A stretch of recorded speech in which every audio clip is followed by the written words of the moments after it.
MP5, extending stock. 9mm, very, very accurate weapon. Goes over your shoulder, clips on, holds the weapon nice and firmly against your body. You have to use your hand. 2 30-round magazines, cocked and locked at all times. On the front, a torch. Where you point that torch is where your bullets is going to end up.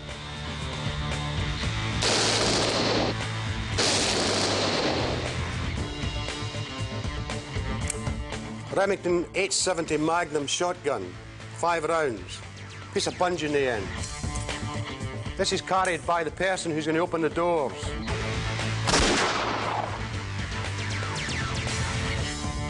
You'll wear it over the top of his body armour and his ops waistcoat on the piece of bungee so that it's nice and tight against the side of his body.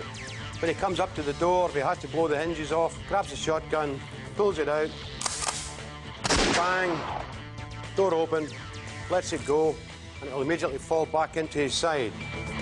Specialist ammunition called Hatton shells are used with this weapon. But of course, there are slightly cruder ways of achieving the same thing. One of my favourite pieces of kit, once again for entry, door entries. Take this dynamic hammer, hold it, give it a good swing, right by the lock, and it will cave the door out.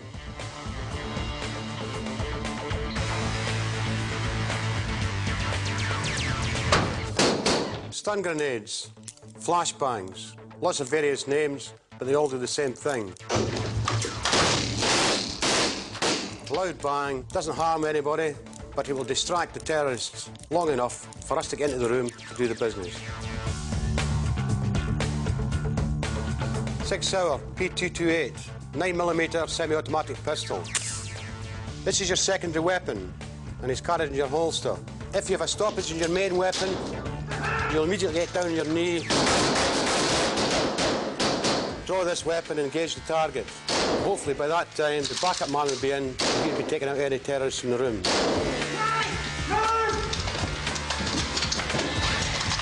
Okay, find the back, find the back! Plastic cuffs. Plastic cuff everyone. Treat them all as hostile until you get them into the open where they can be ID'd.